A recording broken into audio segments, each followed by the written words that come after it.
Joint family. रोशनी, अब तेरी शादी की उम्र हो चुकी है। सब तेरे लिए लड़का देख रहे हैं और तू है कि 8-9 बजे बिस्तर से उठ रही है। मम्मी, क्या आप भी सुबह सुबह ज्ञान दे रही हो? सोने तो दो कम से कम।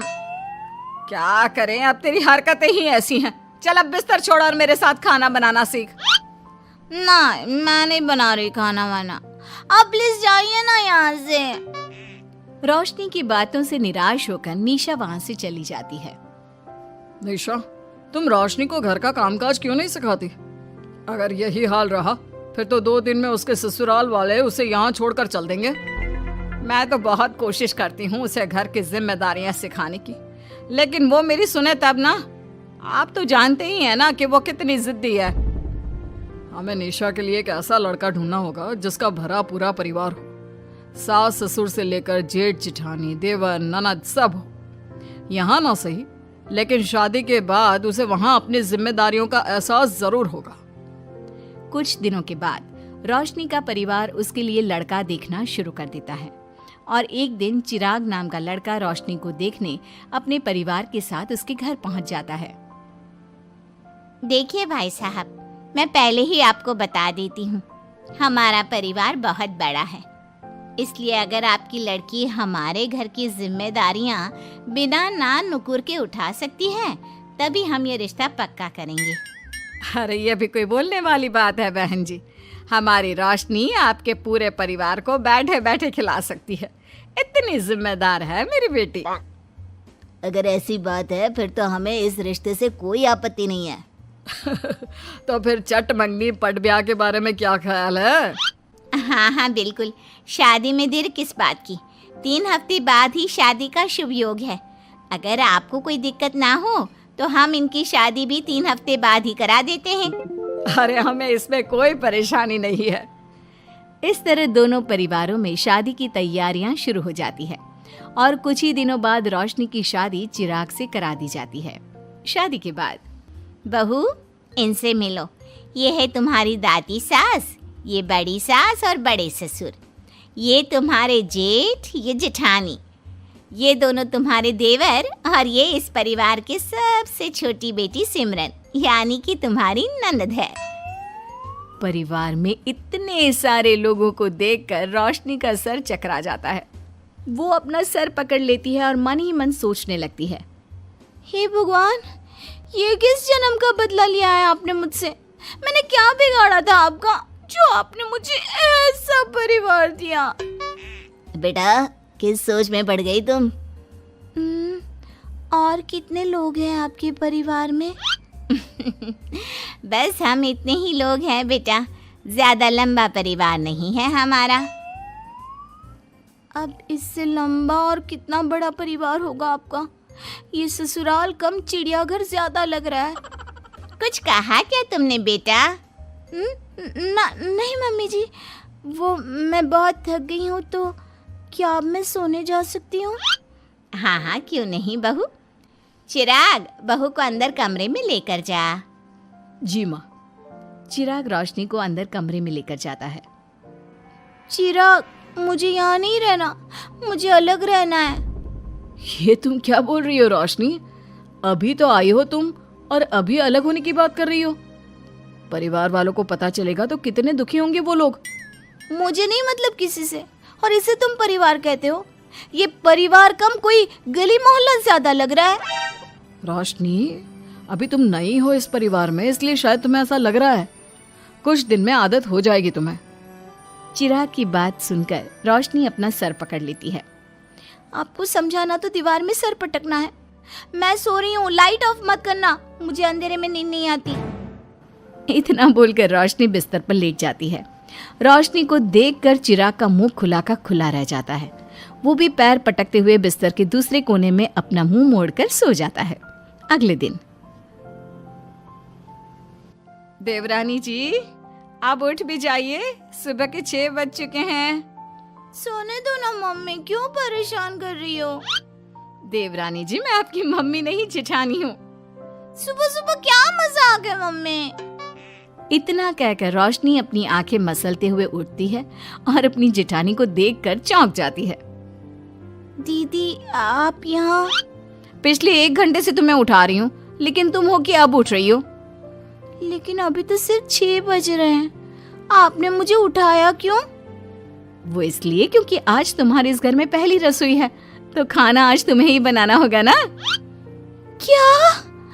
मुझे पूरे मोहल्ले के लिए खाना बनाना पड़ेगा?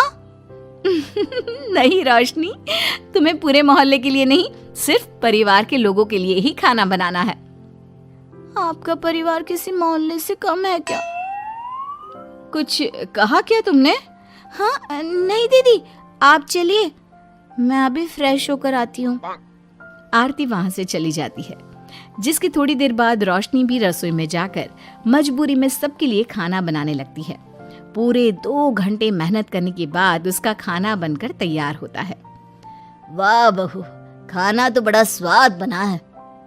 सच में बहू, तुमने भले ही बहुत देर लगाई खाना बनाने में, लेकिन खाना बहुत स्वादिष्ट बना है।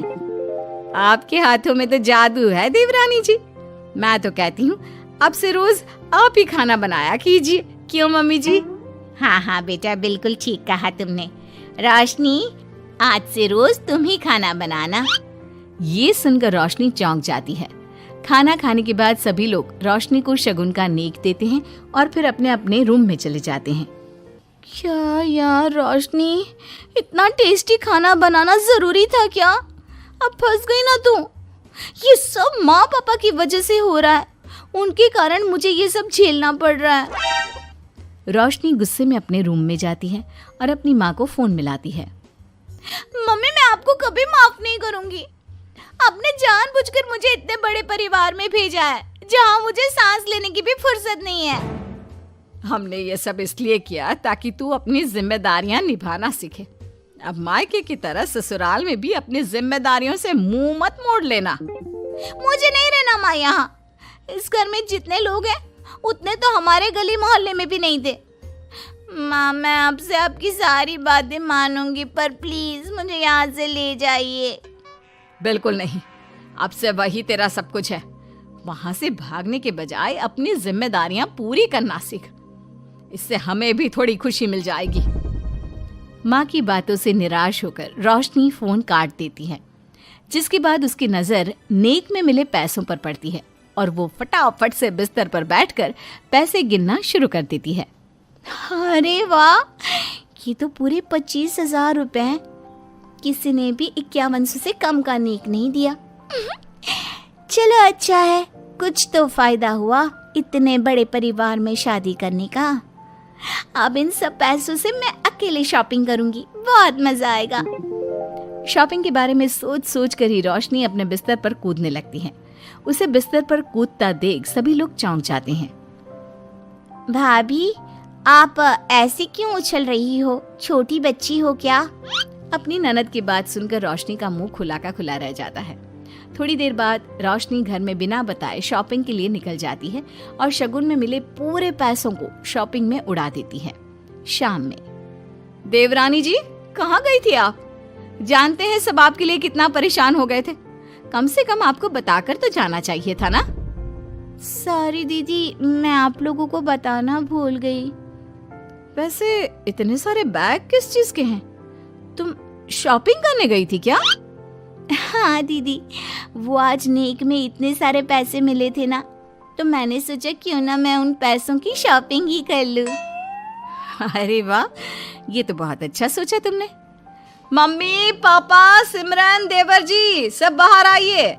देखिए रोशनी हम सब के लिए क्या लाई है। रोशनी कुछ समझती उससे पहले ही वहाँ सब लोग आ जाते हैं। क्या हुआ आरती बहू, क्यों चिल्ला रही हो?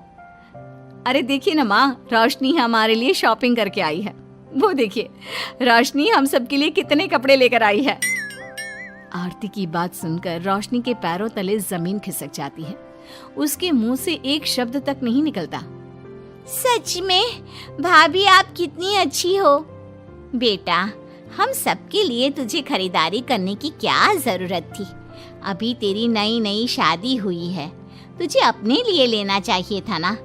एक काम कर, ये सारे कपड़े तू ही रख ले, किसी को कुछ देने की जरूरत नहीं है। चलो, कोई तो समझदार है इस घर में। वाह भाभी, कितनी सुंदर ड्रेस है। ये शॉर्ट ड्रेस मुझे पता है आप मेरे लिए ही लाए होंगे, है ना? इसे मैं रख लेती हूँ। माँ, रोशनी इतने प्यार से सबके लिए कपड़े लेकर आई है, हमें मना नहीं करना चाहिए। तू सही बोल रही है बेटा, उसका मन रखने के लिए मैं ले लेती हूँ 1-2 साड़ियाँ। रोशनी झूठी मुस्कान लिए खड़े होकर सब देखती रहती है। देखते ही देखते उसके लाए सारे कपड़े घर वाले आपस में बांट लेते हैं और अब सिर्फ एक रुमाल को छोड़कर उसके पास कुछ नहीं बचता। अब ये रुमाल भी क्यों छोड़ा, इसे भी ले ही लेते। इतने में ही सिमरन रोशनी को आवाज देती है। भाभी, वो गलती से रुमाल रह गया है, क्या वो मुझे मिल सकता है? रोशनी वो रुमाल भी सिमरन को दे देती है। इतनी मेहनत से मैंने ये सब कुछ लिया था, लेकिन इन लोगों से मेरी खुशी बर्दाश्त नहीं हुई, कुछ भी नहीं छोड़ा। थोड़ी देर बाद रोशनी का पति भी वहां आ जाता है। मैंने सुना है आज तुमने सभी के लिए खरीदारी की है, तुम मेरे लिए कुछ लेकर नहीं आई? बस फिर क्या था, इतना सुनते ही रोशनी का पारा हाई हो जाता है और वो चिराग को घूरने लगती है, जिससे चिराग डर के मारे वहां से खिसक जाता है। हाय रे, फूटी किस्मत मेरी, जो ये जॉइंट फैमिली मेरे मत्थे चढ़ी।